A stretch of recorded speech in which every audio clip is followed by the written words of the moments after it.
Uh, Also, the way I work and everything I work on is kind of collaborative and open. There is no hard secrets really, so Okay, okay. it's more fun that way. Oh, how's your week been so far? Well, pretty good. We just finished school, so very excited. I just came home yesterday evening because I'm in a boarding school with Evan's in the same school as I am, but he's not in the boarding school. So I just arrived here yesterday night, so I'm all And pretty excited. where is the boarding school? What is the boarding school? It's in Lille. It's in the north of France. And I live in Dijon. I don't know if you've ever heard of that Of place. course, I've heard of Dijon. I mean, but to be honest, other than mustard, I don't know if I can. That's what everyone says about it. But it's not a bad thing to be remembered for. Yeah, Better than like some horrible war or something like that, exactly. So yeah. How about you? right? Yeah, good. Things are like always have a lot of things going on. Summer seems to have come. Mhm. From mid of June till mid-July, I'm going for 3 weeks to California and then 1 week to Toronto, 'cause my family Okay. is in Toronto. So planning that. Mm, yeah, Yeah. Yeah. lots of That's interesting conversations always. excellent. So what is your school? What are you studying? I mean, I have. So it's a high, well, it's just a high school, but it's an international program. It's not the French system. It's the international baccalaureate. So it's a completely different program. Um, and so the school is divided. So, well, I was gonna say half is international, the other half is the French system, but it's more like 70% and 30%.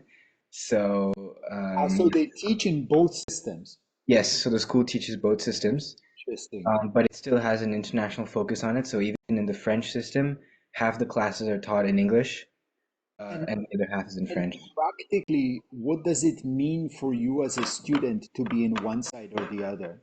Well, I mean, if you're in the French system, obviously it's more focused to staying in France.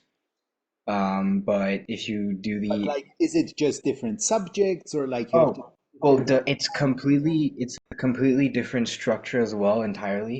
So, for example, in the IB, we have complete freedom to choose any subject we want to study, depending on what the school Hi, offers. hello.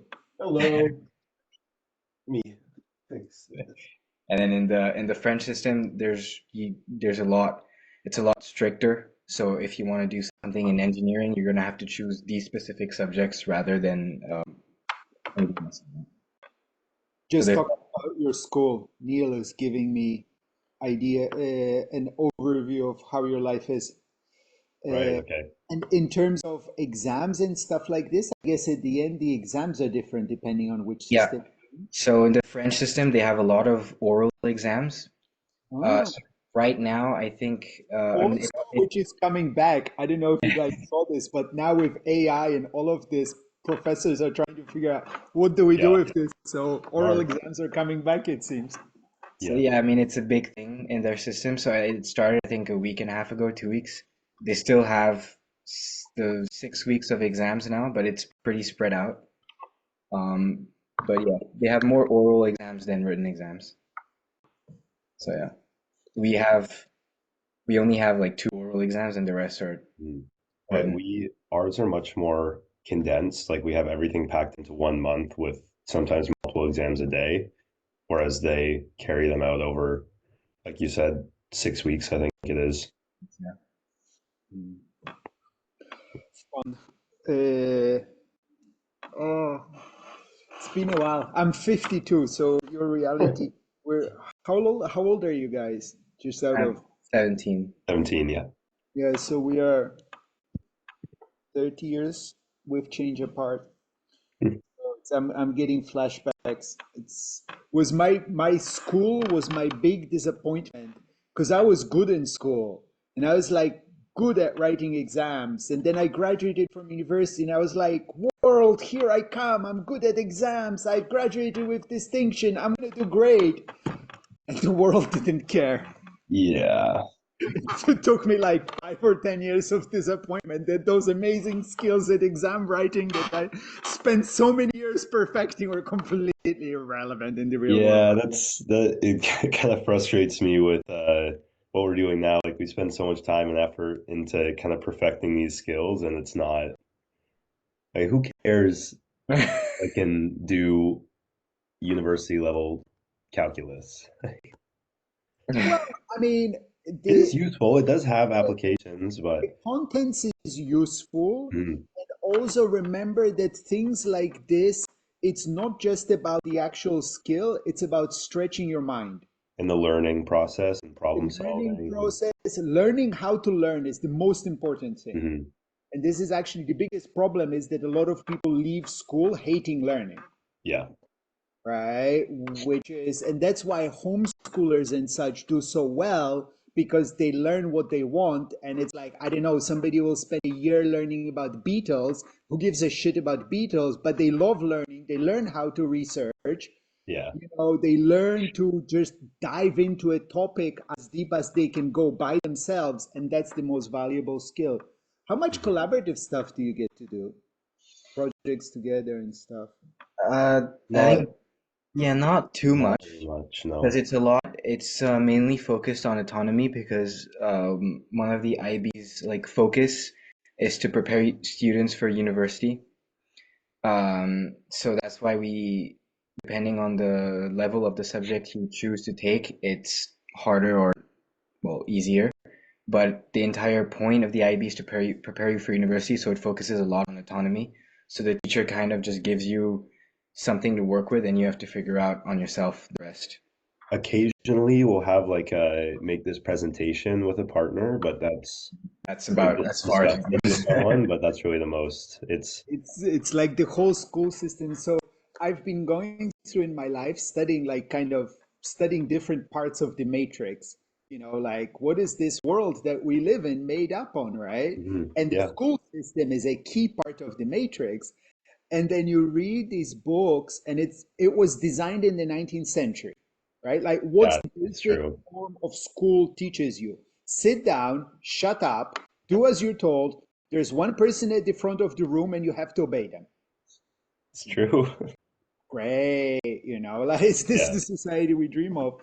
And then in the books I read this one quote from early 20th century, maybe late 19th century, some American industrialist. And he was a humanist. And he said, look, we know that work on the factory line for anybody that's creative, free thinking, or whatever is just going to be depressing and they're going to hate their life. We want workers that love their life.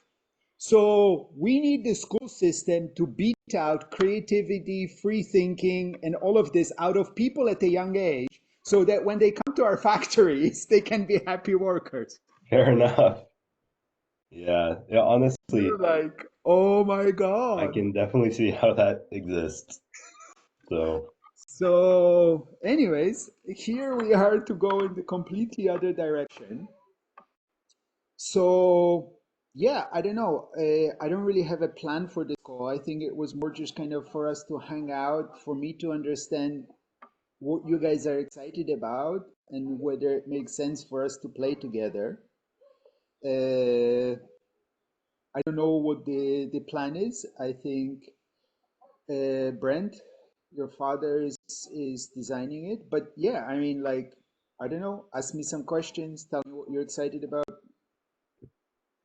yeah, so I think something me and Neil still need to sit down and talk about is what our business plan idea is going to be. We've had maybe 10 minutes of talking about it total. So, Neil, I was thinking after this, we should call on our own and start Mm. actually brainstorming. Because I mean, we were busy since Friday evening. We constantly had something, Yeah, so we've had a pretty packed. Yeah, so that's cool. So the place to start with, right? When you are thinking about like building something, anything, any kind of organization, there's different questions that you can enter from, right? There's the obvious what's our product or whatever we're building. But if it's also really good to have an idea of who do you want to build it for? What kind of customers?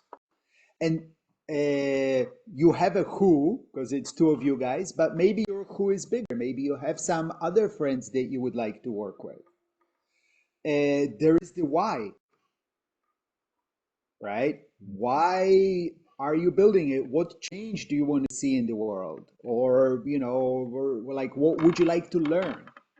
And any of those, and people, there is the famous, have you guys come across Simon Sinek, Start with Why? No. Yeah, that's the was that the circle? Yeah. We watched that for a business video, Neil. It's a short video, so it would be a good thing for you guys to watch, maybe even together and then discuss it. That would be Okay. a cool exercise because it's, I think, like a 10-15 minute video. I can find it, or you can find it on YouTube. And I would say it would be a good exercise to kind of like start with the why before you jump into the what. Because actually, if you have the why and who you want to work with or who you want to do it for, the what becomes much more powerful and easier to arrive at. Because often people are like, oh, I want to do this. Well, who are my customers? So I don't know, but like somebody will buy it. And then it just becomes really awkward because you're trying to push against the world. Okay. A key thing that people, especially today, making stuff, software, even physical stuff, all of this has become much, much easier, right? From vibe coding to blah, blah, blah, blah, blah, Chinese music, all of them.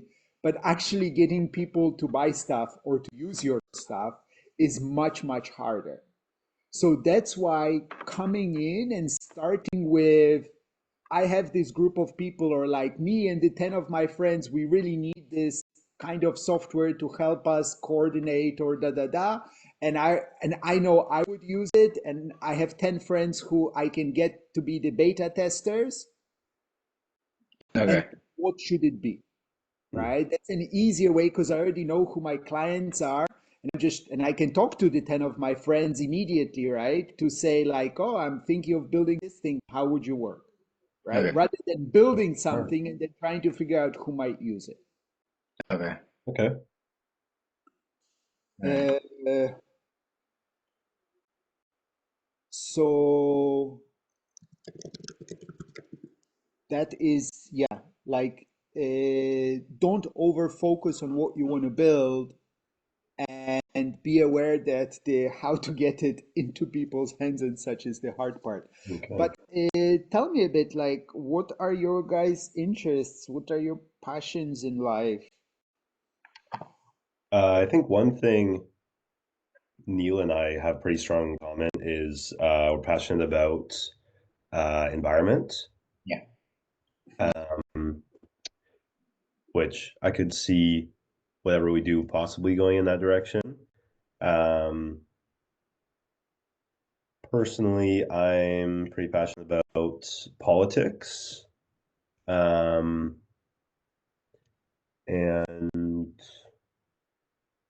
like sports, really anything athletic. Again, I don't really know how these things manifest into a business, but problem for later, I suppose. Like what we have in common, like he said, is environment and sports. That's another thing as well. But personally, I'm more interested in having like more social impact, whatever our business may be. And well, I guess him too. Yeah, that applies to me as well. And I'm also all about technology and AI because that's what I'd like to study later on. So yeah, but that's something we do not have in common at all. But I'm not like I do find it super interesting. It's not something I've really explored as much as you have. Like Neil, you've started coding your own end game and have experience with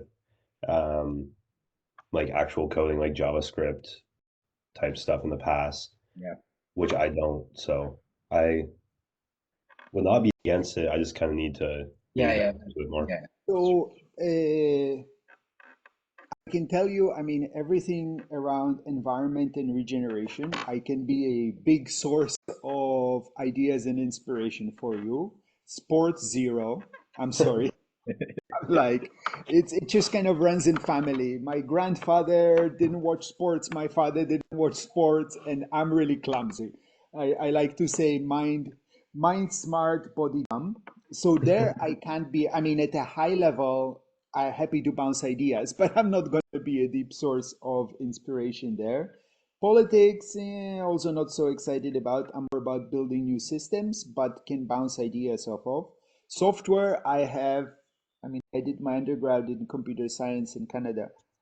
So I have 30 some years of experience in the software business. And connecting with what you said, Evan, software, especially these days, the coding part is easy. Yeah, it's all AI, Defining really. the journey, the experience, how do people enter it? That is the user experience, the UI It, is actually the hard part. it's how you execute it too. So, because for example, if I take the example of a website, every single website is the exact same thing, but it's how it's presented that's completely different. Mhm. They all have the same purpose. How it looks, how it feels, like what is the person's journey, right? And especially these days, yeah, how do you get it into people's hands? So I live in the countryside. A hawk just flew by. Hmm. Like birds of prey. I can hear cars going by at the moment, so I feel like you have a one up on me. I like this place where we're at. It's an hour, about an hour from the very center of Lisbon, and it's just green fields. Oh, It's wow. nice. That to me is an amazing combination of being Yeah. 1 hour from the center of a big town, but in a field. Hmm. So tech definitely can support you guys in that. And there is a huge number of things that can be done now with no code, low code, vibe coding, and all of those kinds of things. But yeah, it just makes it very easy to produce a large amount of crap, right? It's producing something good is still about designing. It's very much about the designing the experience, and I think also there is a huge opportunity, especially at the level that you're at, to make small glue things, right? Because there's APIs and all of this that enable you to use existing things in an easier way, etc. Uh, so Well, yeah, um, a second ago, Neil, I don't know if this interests you, but a second ago you said you were into building new systems, which is something that would like strongly interest me. Neil, you can weigh in here, but like kind of something around how um like yeah, something like school systems, how school systems can be changed to be more adaptive for the changing world or kind of what's going on or the climate of today. Um, What do you mean by systems? Like what, like a model or like an entire,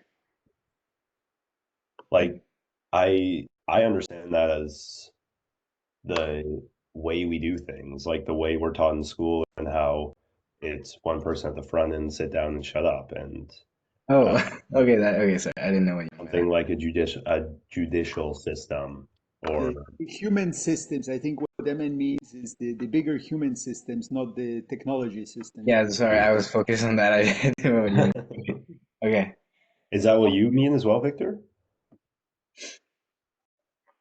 I mean, that's what I understood you were talking about. So, but yes, I mean, I think we need to reinvent all of the systems because they're all broken. I like to say that it's very nice living in our times because everything needs to be reinvented. So pretty Yeah, much any area where you have interest, there is something of value to be done creating something new. true. Yeah. That's a good point. Uh,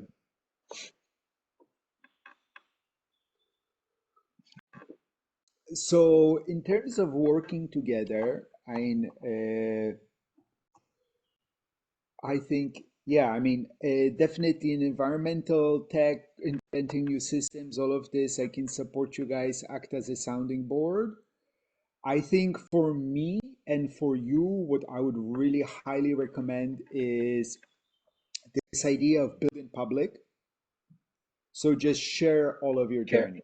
Like for example, this Fathom I'm recording, and if you guys are, I have Fathom, and if you guys are okay with it, I would share it online, and I would just really develop a way of sharing your journey, right? So record every meeting, or just at the end of every meeting, have 10 minutes to send out an update. Just do it through social media and all of those things because communication is really arguably the most important skill today.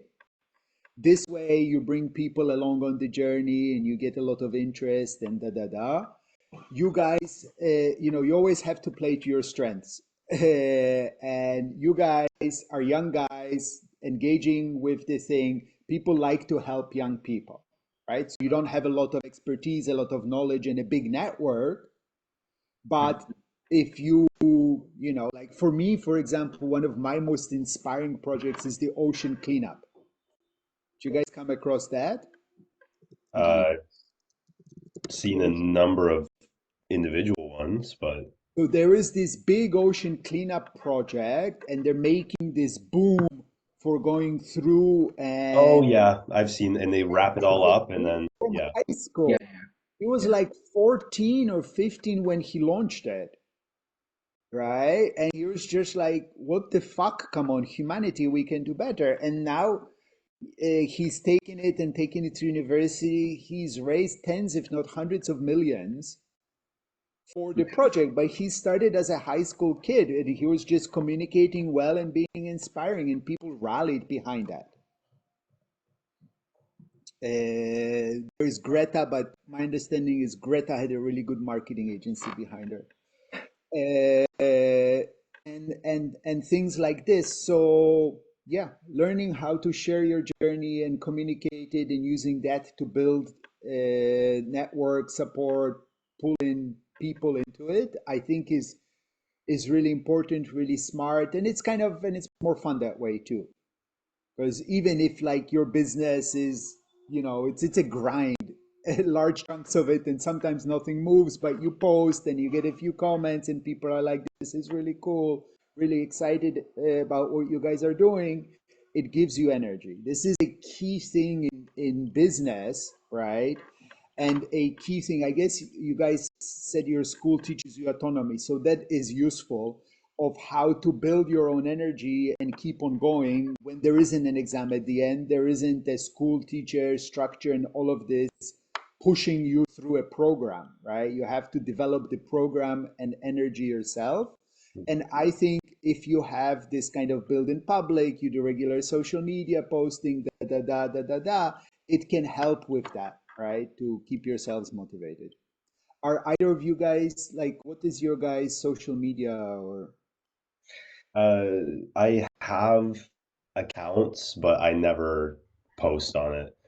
I think, or when you first mentioned that, what immediately came to mind for me was for me and Neil to kind of make a joint Me too. social media account, and then just whatever we do, kind of just brain dump onto that. But Yeah, yeah. So, what is your guys' preferred form of communication? Because there's so many things available today, from writing to video to photo, and everybody has a different thing that they prefer. And me and Evan, like, yeah, I mean, communication Individually, between, let's speak individually. Neil, what's your preferred form of communication? uh, like, I mean, I just use WhatsApp to talk to Oh, people. but to be clear, you mean communication by Communication between, As yeah. in writing, speaking, taking photos, painting, dancing, to Oh, you know, okay, I know. to share our ideas with to yeah. express yourself in life. I personally like writing, and also I do a lot of animation on the side as a Oh, as like a hobby. amazing. So I'm not I'm not too good at it, but I am getting better. So Very cool. And you, Evan? I'd say I'm more speaking oriented. Um, I can do writing. I like to think I'm a pretty good writer, but I prefer to kind of, I don't know, brain dump through talking, not writing it all down. So, but it's amazing, by the way, this animation thing. We got to put a pin in that and include in it because also now there is all of these AI tools and stuff, yeah, right? Like if you can have like pop out a little animation once a week, like you're gonna have a million followers before you know it, sharing your journey. yeah, And I hear you, Evan, with the writing, because I'm a really good writer, but I'm so slow. Like Yeah, that's my thing. I my need to think output about it. my output used to be one blog post a year, like literally. Uh, but now I'm learning and building a workflow with ChatGPT. So I like give it a long transcript or I talk to it and then get it to write the article and then edit it. Hmm. yeah, yeah, I still lately I realized this just like this chat GPT flavor to what it writes. And I realized it sounds like a teenage girl who's had her first crush because it's so excited about everything and everything is so amazing and so wonderful, Actually, a good point. you know? So, but I think you need to learn how to prompt it out of that. And there's tools also that let you rewrite it. And one, you can teach it to write more in your voice. But in any case, even if it sounds like this excited teenage girl, it's still for internal documents and like blogs and stuff like this, being able to put out, like I put out 3 good things last week, which is, amazing. So learning that workflow is important. yeah. Okay. I guess it could even be like writing some kind of script for an animation. Yeah, that also goes with it. But I mean, I could also make videos. Like I mean, you can video edit from anywhere. You can even video edit from your phone, so it's not too hard to do. So we could find clips or make them. Even I can probably just make a quick animation and edit it, and we can just make some stuff with that. Yeah. Yeah. Now, also, there's This is, we have 5 minutes and I need to jump to the next thing, but this is an absolutely critical thing for business, starting any kind of a business or any endeavor, like business, for profit, not for profit. For me, it's all the same shit. You study an organization trying to get a bunch of people to do some kind of stuff together. The communication is critical, and you really got to find a way of doing the communication that gives you joy, okay, yeah, because you have to keep at it and you have to do it regularly. And if it's like something that's a grind, right? You're like, have to write a blog post because I said, then you just don't do it. And there's a bunch of other things and it lowers your energy, right? So I really think finding, and of course, there's always a little bit of grind, right? It's like you have to clean up your room sometimes to be able to, but like if everything feels like a grind, then you just don't get it done. So finding a way where you're having fun with it and you're enjoying building this communication is really, really critical. yeah, Yeah, yeah, I agree. That sounds good. And then building the communication, building the engagement for whatever idea, and you can also help people to build your idea. I think for modern business building, I think there's a lot of inspiration for looking at Kickstarter projects, because they've got this kind of communication, build in public, build engagement kind of a thing. It's important to remember that especially like the big mainstream Kickstarter projects, it's like a $50,000 communications campaign for Yeah. a talk. So it's, they have resources, but still that kind of approach of building the journey, building excitement is useful. Yeah. Okay. Okay. Yeah. Um, Evan and we'll talk about it right after this. yeah. I think we need to Just come up with get some ideas going and come back to you with some questions after. Yeah. But until then, I think this has been very helpful. Cool. Yeah, really. Nice. All right, let's be in touch. I'll send you the link to this Phantom and have a watch of the. Yeah, I'll send you two things. Have a watch of this Start with Why, and then also have a read through this idea of build in public. I mean, it is what it says on the box, so there is no philosophy to it, but it's useful to have a name for things sometimes. And I think for me, it's critical for success. Okay. Okay.